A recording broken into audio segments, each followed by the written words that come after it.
Assalamualaikum warahmatullahi wabarakatuh. Waalaikumsalam warahmatullahi wabarakatuh. Bismillah, alhamdulillah, wa syukurillah, binikmatillah.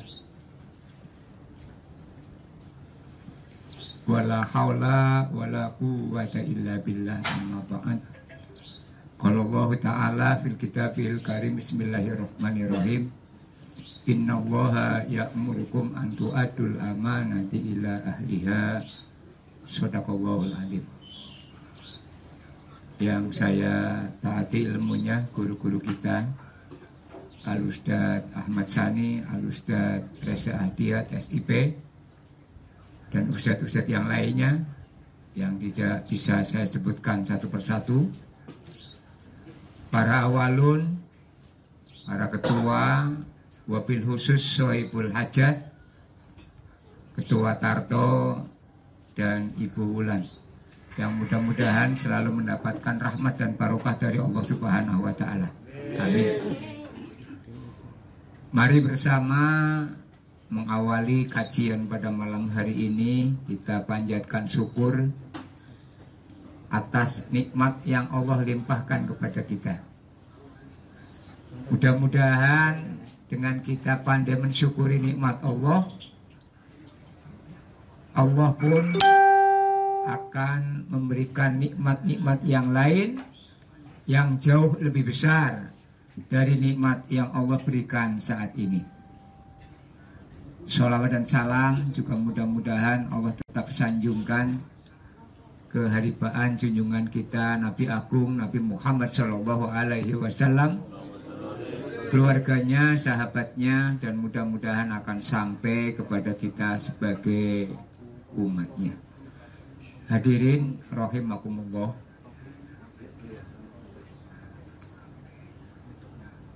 Allah Subhanahu wa Ta'ala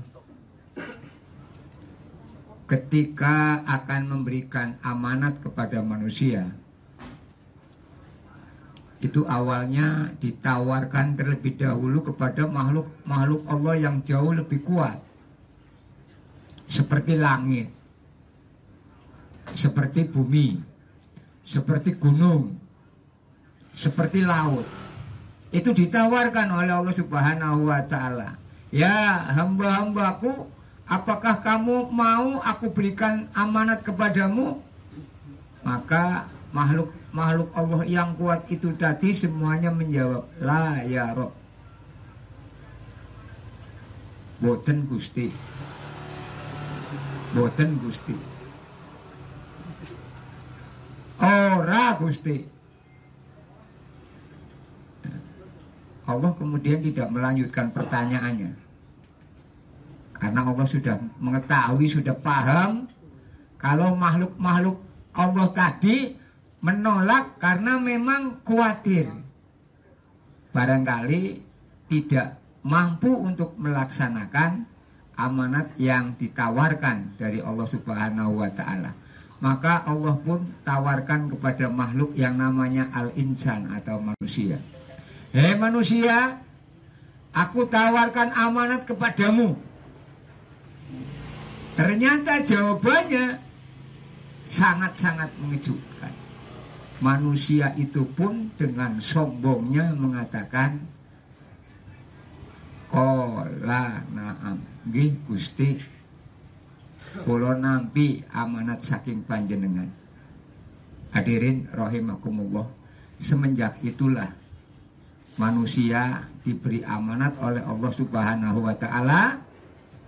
Amanat itu rupanya adalah akidah, keimanan, dan ketakwaan kepada Allah Subhanahu wa Ta'ala. Kelihatannya sepele memang, kelihatannya gampang memang. Yakin dok maring Gusti Allah gampang kelihatannya, tetapi mengandung konsekuensi yang luar biasa. Sehingga saking konsekuensinya yang luar biasa itu, kita akan melihat kalau ada seorang bayi baru dilahirkan, pasti dia akan menangis. Pasti akan menangis.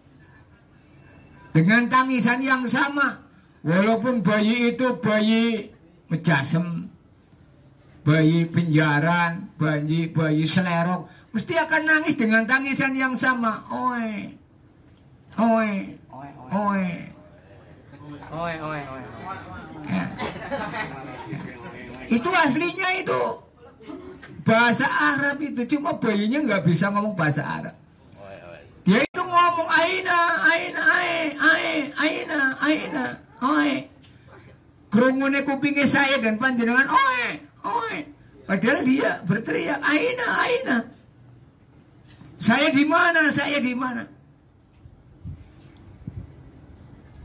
Kaget ketika dia lahirkan ke alam dunia. Mengapa? Awalnya si jabang bayi berada di zona nyaman rahim seorang ibu. Nah, ketika di zona nyaman itulah si jabang bayi mengadakan perjanjian dengan Allah Subhanahu wa Ta'ala, yaitu saat-saat menerima amanat dari Allah Subhanahu wa Ta'ala.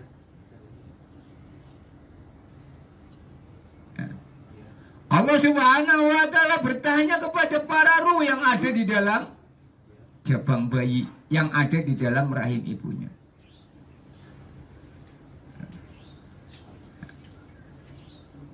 Apakah kamu mengakui bahwa aku adalah Tuhanmu? Alastu bi rabbikum, begitu. Maka ruh yang ada di dalam rahim seorang ibu semua menjawab, qalu bala syahidna.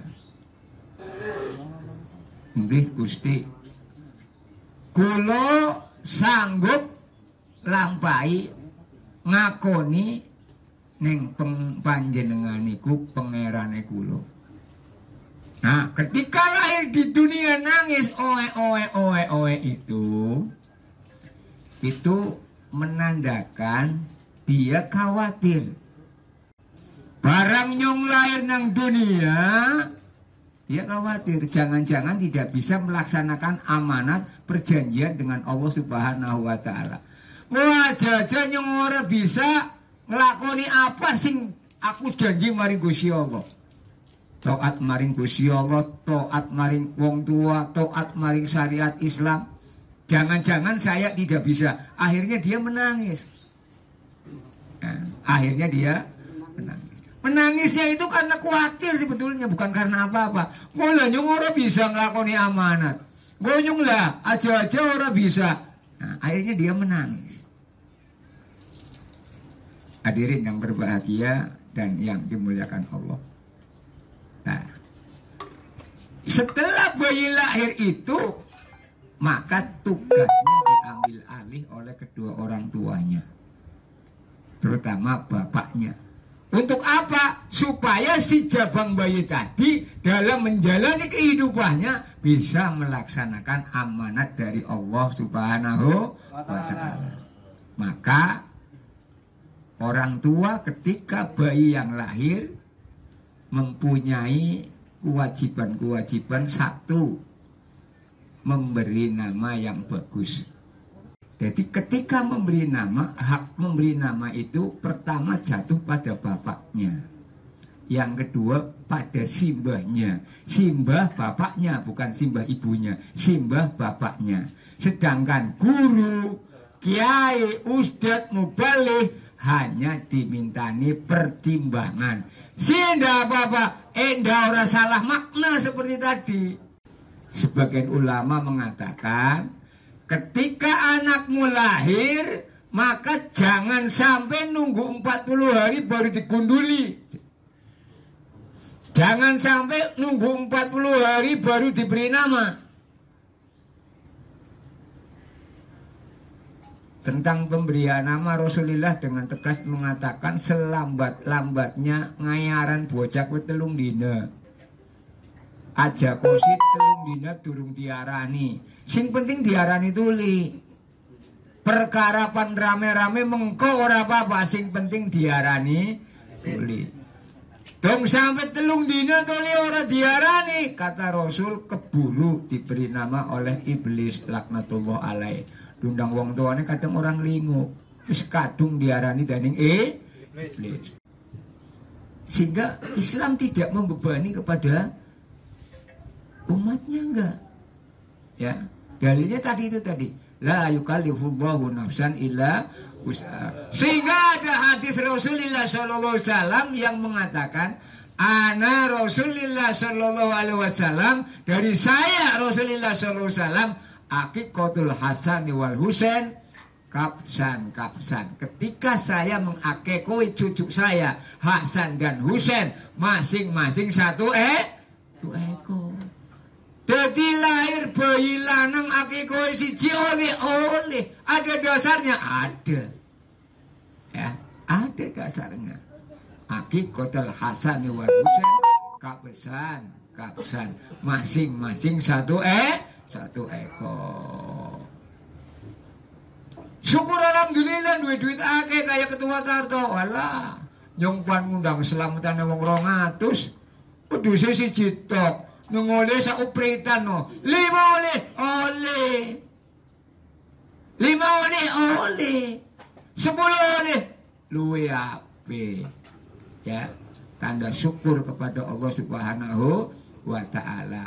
Adapun secara umum, secara syar'i, dong lanang loro, dong wadon siji, itu menggunakan hukum analogi ketika kita membagi waris. Wong lanang oleh sak pikul, wong wadon oleh sak gendongan.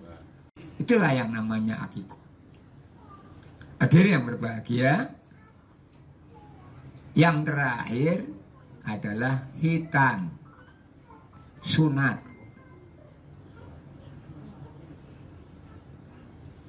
Al-hitan sunatu minarijal. Hitan itu hukumnya sunnah bagi laki. Wa akramu minanisa, dan satu kemuliaan bagi wanita. Jadi orang lanang orang wadon ya disunat. Sing dong wadon sing disunati apa nih Pak? Ya takon dokter lah, aja takon nyung lah.